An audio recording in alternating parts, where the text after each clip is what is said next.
Good morning students. आज आपण electric potential due to electric dipole यासाठी एक्सप्रेशन पाहणार आहोत. या अगोदर आपण इलेक्ट्रिक पोटेन्शियलची किंमत ड्यू टू पॉईंट चार्ज आपण पाहिलेली आणि जी काही किंमत आहे इलेक्ट्रिक पोटेन्शियलची आपण काढलेली 1/4πε0 Q/R. तर अशा प्रकारे या अगोदर आपण इलेक्ट्रिक पोटेन्शियलची किंमत ड्यू टू इलेक्ट्रिक डायपोलच्या ऐवजी electric potential at a point due to a point charge ही अगोदर काढलेली. ठीक आहे. आज आपल्याला electric potential at a point due to electric dipole हे आपल्याला पाहायचे. ओके, त्यासाठी एक्सप्रेशन काढायचं आहे आपल्याला. तर या ठिकाणी आपला डायग्राम जी आहे ती आपण या ठिकाणी काढलेली आहे. डायग्राम मध्ये आपल्याला सांगता येईल की एक इलेक्ट्रिक डायपोल आहे, त्याला नाव दिलं आपण ए बी. प्लस क्यू हा चार्ज ए पॉइंटला आहे, तर बी पॉइंटला मायनस क्यू हा चार्ज आहे. आणि या ठिकाणी जे काही इलेक्ट्रिक पोटेन्शियलची किंमत आहे ती आपल्याला या ठिकाणी काढायची आहे पुढं सी पॉइंटला. ओके, पण हे बघण्याच्या अगोदर आपण इलेक्ट्रिक पोटेन्शियल म्हणजे काय हे अगोदर बघितलेलं आहे. पण इलेक्ट्रिक डायपोल कशाला म्हणायचं, इलेक्ट्रिक डायपोल मोमेंट कशाला म्हणायचं. इलेक्ट्रिक डायपोल म्हणजे काय, तर दोन वेगवेगळे charges separate by finite distance आहे की नाही. दोन वेगवेगळे चार्जेस जे आहेत फायनाइट डिस्टन्सने एकमेकापासून सेपरेट झालेत आणि आपल्याला माहिती आहे की समजा आपण गृहीत धरले प्लस क्यू आणि मायनस क्यू हे दोन चार्जेस आहेत आणि यांच्यामध्ये डिस्टन्स जे आहे की ते आहे ट्वाइस एल आहे, किंवा आपल्याला माहिती आहे की सेंटर पासून प्रत्येक चार्ज आहे तो किती अंतरावर असतो, स्मॉल एल एवढ्या डिस्टन्सवर असतो. आणि म्हणून या दोन चार्जेस मधलं जे प्लस क्यू आणि मायनस क्यू यांच्यामधलं जे डिस्टन्स आहे ते फायनाइट डिस्टन्स आहे.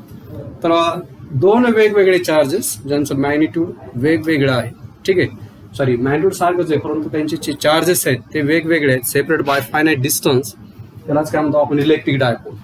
आणि इलेक्ट्रिक डायपोल मुवमेंट किंवा शॉर्टमध्ये आपण डायपोल मुवमेंट म्हणतो. कशाला म्हणायचं डायपोल मुवमेंट, तर आपल्याला माहित आहे डायपोल मुवमेंट ही आपण पी या अक्षराने दर्शवतो. Vector P is equal to हे जे दोन प्रवाह आहेत त्यापैकी एक असं मॅग्निट्यूड गुणिले त्यांच्यामधलं जे काय फायनाइट डिस्टन्स आहे यांचा जो प्रोडक्ट आहे यालाच काय म्हणतो इलेक्ट्रिक डायपोल मोमेंट आपण म्हणतो. ठीक आहे, तर हे माहिती असणं गरजेचं आहे तुम्हाला. इलेक्ट्रिक डायपोल कशाला म्हणायचं, इलेक्ट्रिक डायपोल मोमेंट म्हणजे काय. ओके, तर या ठिकाणी पहा मग इलेक्ट्रिक डायपोल मुळे आपल्याला जी काही इलेक्ट्रिक पोटेन्शियल आहे त्याची किंमत आपल्या या ठिकाणी काढायची. तर आपण डायग्राम मध्ये तुम्हाला सांगितलं की ए बी हा इलेक्ट्रिक डायपोल आहे.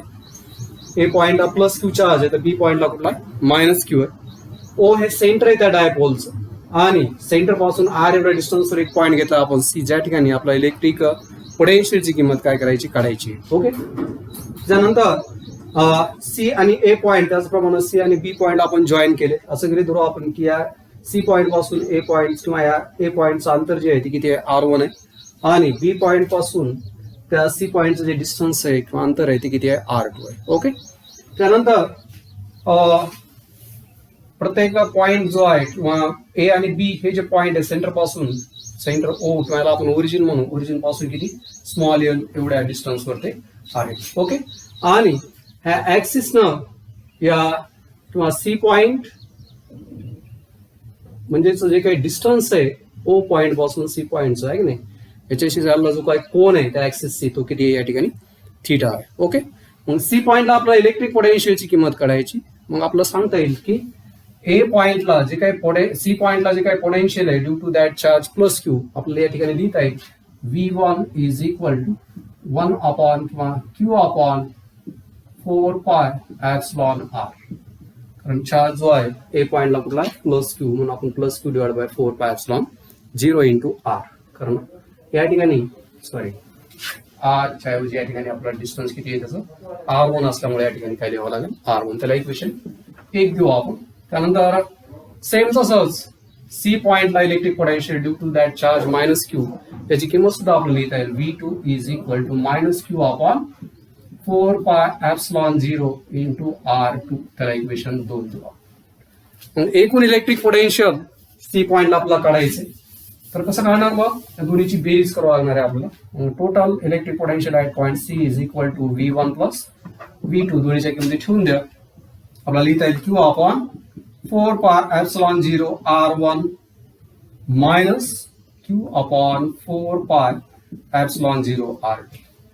तर q upon 4 pi epsilon 0 common काढू आपण या ठिकाणी. ओके, आणि ब्रॅकेट मध्ये आपल्याला लिहिता येईल का 1 upon r1 minus 1 upon r2. याला इक्वेशन नंबर आपण वाटल्यास 3.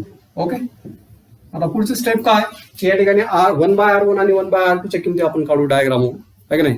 From the geometry of figure or from cosine rule we can write r1 square is equal to r square plus l square minus 2rl cos of theta.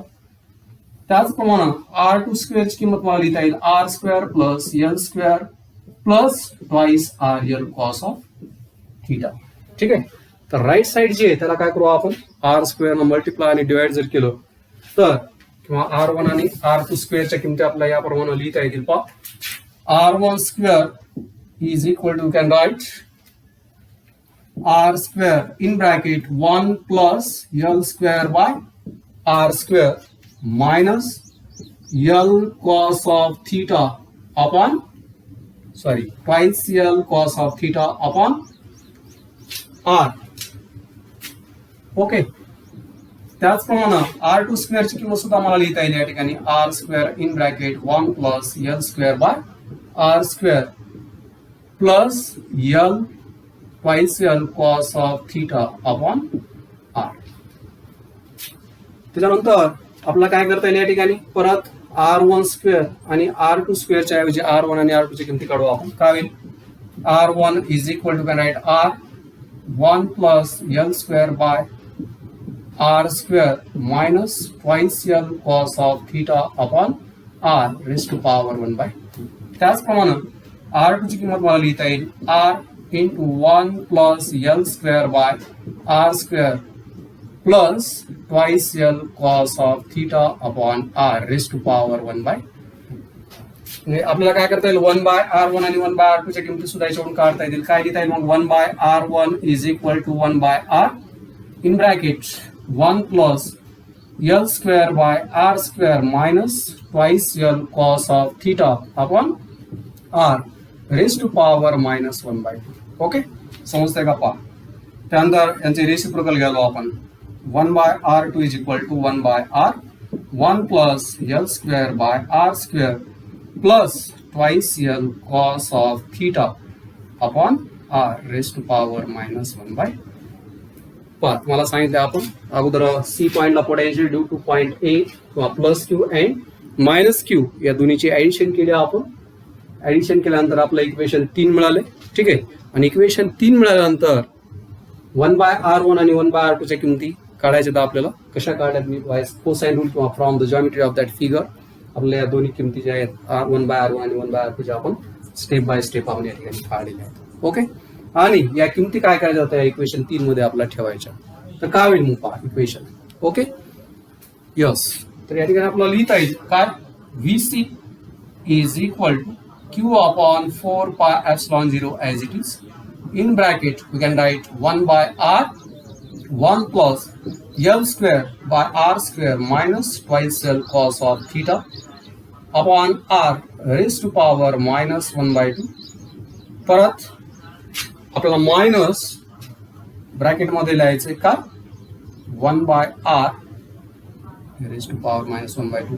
Bracket close करू आपण आणि दुसऱ्या bracket मध्ये आपल्याला लिहिता येईल मायनस काय 1 by r in bracket 1 plus l square by r square plus 2l cos of theta upon r. Okay, तर अशा प्रकारे त्या किमती ठेवल्यानंतर आपल्या या ठिकाणी VC ची किंमत that is the potential electric potential at point C आपल्याला जी किंमत मिळून जाईल. ठीक आहे, नंतर आता काय करायचं आपल्या या ठिकाणी बाय युजिंग किंवा आपल्याला या ठिकाणी सांगता येईल की जी काही ट्वाइस एल म्हणजेच जी काही लेंथ आहे कशामधली त्या इलेक्ट्रिक डायपोलची लेंथ आहे की नाही. तर ही जी लेंथ आहे ती अतिशय कमी आहे की नाही. आपल्याला सांगता येईल या ठिकाणी 2l is very very less than that of distance r. जी डिस्टन्स r आहे जरी आपल्या डायग्राम मध्ये ही लेंथ जास्त दिसत असेल तरी ही जी लेंथ आहे ट्वाइस एल ही r पेक्षा अतिशय कमी आहे आणि म्हणून मला लिहिता येईल की r is very very large than that of L, आणि म्हणून मला काय करता येईल या ठिकाणी L by R is very small. L by R ची जी किंमत आहे अतिशय कमी असल्यामुळे आपण हे जे टर्म आहे L square by R square ते काय करू आपण, इट कॅन बी निग्लेक्टेड, ते काय करू आपण निग्लेक्ट करू. मग काय होईल, हेच इक्वेशन आपलं असं लिहिता येईल या ठिकाणी. काय लिहिता येईल पहा, मोठं होईल आणि या ठिकाणी लिहितो पहा, yes VC is equal to Q upon 4 pi epsilon 0 as it is. Then here परत आपण वाटल्यास या ठिकाणी 1 by r कॉमन काढू आपण. ठीक आहे, तर या ठिकाणी लिहिता येईल into 1 by r in bracket 1 plus L square by R square. Sorry, एक टर्म आपण काय केले, निग्लेक्ट केले. आपण निग्लेक्ट केल्यामुळं या ठिकाणी आपल्याची किंमत लिहिता येईल मायनस काय, twice L cos of theta upon what, this r raised to power minus 1 by 2 minus 1 plus twice L cos of theta upon r raised to power minus 1 by. समजते? यस. मग आपल्याला काय करायचं, बायोनॉमिनल एक्सपान्शनद्वारे किंवा बायोनॉमिनल एक्सपान्शनचा वापर करून आपल्याला वाटल्यास इक्वेशन नंबर किती देऊ आपण, 4 देऊ. बायोनॉमिनल एक्सपान्शनचा वापर करू आपण आणि आपल्याला माहिती आहे फॉर्म्युला बायोनॉमिनल एक्सपान्शनसाठी काय फॉर्म्युला आहे, 1 plus X raise to power n is equal to right 1 plus n into X. ठीक आहे, ॲज आपल्याला सांगता येईल या ठिकाणी की x is very very less than that of small L. Okay, आणि हे जे आहे retaining terms up to that first order of L by R. So we can write for using binomial expansion to equation 4 we get VC is equal to this term Q upon 4 pi epsilon 0 as it is, and we can write this as 1 minus twice L, sorry, only L cos of theta upon R in one bracket minus 1 plus L cos of theta upon R raised to power, not raised to power, in another bracket. समजते? तर यालाच आपल्याला काय लिहिता येईल मग, plus minus 1 get cancel here and we can write directly VC is equal to Q upon 4 pi epsilon 0 R L cos of theta plus L cos of theta. We get here twice L cos of theta by R. So this equation can be written as Q into twice L. We know that electric dipole moment is nothing but P is equal to Q into twice L. So if we put off the value of Q into twice L as P, we get the equation for potential at point C VC is equal to what, P into cos of theta upon this R into R, 4 pi epsilon 0 into R square. अशा प्रकारे हे जे equation आहे आपलं electric potential साठी at point C due to that electric dipole त्यासाठी expression आपल्या ठिकाणी मिळून जाईल. किंवा हेच एक्सप्रेशन आपल्याला असं सुद्धा लिहिता येतं, VC is equal to, this can be written as P into vector R divided by 4 pi epsilon 0 R cube. किंवा याला मी असं सुद्धा लिहू शकतो, P into vector R किंवा R कॅप लिहू या ठिकाणी. ठीक आहे, 4 pi epsilon 0 R square. Here R cap is a unit vector and having value vector R by magnitude of that vector R. Okay, तर आपला इक्वेशन 5 हे वेगवेगळ्या स्वरूपामध्ये आपल्या या ठिकाणी लिहिता येईल. ओके, त्यानंतर आपल्या या ठिकाणी दोन वेगवेगळ्या केसेस आपल्या या ठिकाणी पाहायच्या. पहा या ठिकाणी हे जे एक्सप्रेशन आहे अतिशय सोपं एक्सप्रेशन आपण या ठिकाणी पाहिलेलं आहे. त्याच्यामध्ये स्टेप्स तुम्हाला सांगितल्यात मी. सी पॉईंटला प्लस क्यू आणि मायनस क्यू याच्यामुळे असलेलं पोटेन्शियल आपण घेतले दोन इक्वेशनद्वारे वेगवेगळ्या. ते दोन्हीच ऍडिंग केल्यानंतर आपला सी पॉईंटला एकूण पोटेन्शियलची किंमत इक्वेशन 4 आपल्या या ठिकाणी मिळून जाईल. नंतर 1/r1 आणि 1/r2 ची किंमत आपल्याला काय करायची त्या ठिकाणी ठेवायची. आणि ठेवल्यानंतर आपल्याला जे काही इलेक्ट्रिक पोटेन्शियल आहे सी पॉईंटला जे काही एक्सप्रेशन आपल्याला त्या ठिकाणी मिळून जाईल. ओके. त्यानंतर इक्वेटर आणि जे काही आपण म्हणू ऍक्सियल पॉईंटला, ऍक्सियल पॉईंट म्हणजे ऍक्सिसवर एखादा पॉईंट असेल तर इलेक्ट्रिक पोटेन्शियलची किंमत किती असते, आणि इक्वेटर जर असेल किंवा इक्वेटर पॉईंटला इलेक्ट्रिक पोटेन्शियलची किंमत जी आहे ती किती असते हे माहिती असणं आपल्याला गरजेचं आहे. तर पहिली केस आपण पाहूया. ऍक्सियल पॉईंटला इलेक्ट्रिक पोटेन्शियलची किंमत किती असते. Okay. Electric potential at axial point. Okay. Case first, electric potential किंवा at axial point. Electric potential at axial point. आपल्याला माहित आहे की ऍक्सिसला जो काही अँगल असतो थिटाची किंमत किती असते, 0 डिग्री किंवा प्लस क्यू चार्ज असेल तर 0 डिग्री आणि मायनस क्यू चार्ज असेल तर थिटाची किंमत किती असते, 180 डिग्री. ठीक आहे. तर आपल्याला दोन्ही किमती माहिती आहेत. कॉस 180 किंवा कॉस ऑफ 0 ची किंमत किती असते, 1 असते, आणि कॉस ऑफ 180 ची किंमत किती असते, -1. आणि म्हणून ह्या दोन्ही जर किमती आपण या इक्वेशन मध्ये ठेवल्या 5 मध्ये तर काय होईल, ऍक्सियल व्ही ऍक्सियल म्हणजे ऍक्सियल पॉइंटला जे काही इलेक्ट्रिक पोटेन्शियल आहे त्याची किंमत किती मिळते आपल्याला, P/4πε0 r². एवढी किंमत आपल्याला त्या ठिकाणी ऍक्सियल पॉइंटला जी काही इलेक्ट्रिक पोटेन्शियल आहे त्याची किंमत आपल्याला या ठिकाणी मिळून जाते. ओके. त्याचप्रमाणे जर पॉइंट हा इक्वेटोरियल असेल म्हणजे इक्वेटरवर जर असेल तर इलेक्ट्रिक पोटेन्शियलची किंमत किती असते ती आपल्याला काढता येईल या ठिकाणी. तर या ठिकाणी आपली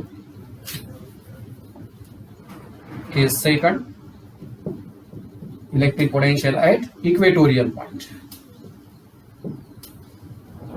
तर आपल्याला सांगता येईल की ऍट इक्वेटर अँगल जो आहे थिटाची किंमत किती असते, 90 डिग्री, आणि म्हणून कॉस 90 ची किंमत किती असते, 0.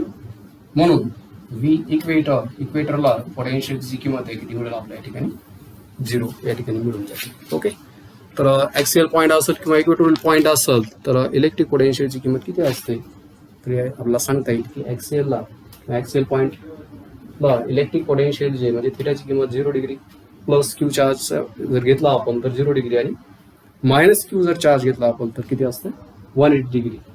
तर या दोन्हीपैकी कुठली जरी किंमत ठेवली आपण तर ऍक्सियल पॉइंटला जी काही पोटेन्शियल आहे त्याची किंमत आपल्याला कशी मिळते, मॅक्झिमम मिळते. म्हणजेच किती मिळते ती, P/4πε0 r². आणि इलेक्ट्रिक पोटेन्शियलची किंमत इक्वेटोरियल पॉइंटला जर काढली आपण तर त्याची किंमत किती असते. म्हणजे थोडक्यामध्ये आपल्याला सांगता येईल की इक्वेटरला इलेक्ट्रिक पोटेन्शियलची किंमत काय असते, 0 असते. तर अशा प्रकारे electric potential due to electric dipole यासाठी एक्सप्रेशन, त्याचप्रमाणे दोन वेगवेगळ्या पॉइंटला ऍक्सियल पॉइंट आणि इक्वेटोरियल पॉइंटला इलेक्ट्रिक पोटेन्शियलची किंमत किती असते ते आपण या ठिकाणी सहजपणे एक्सप्लेन करू शकतो. ओके. तर या ठिकाणी थांबूयात आपण.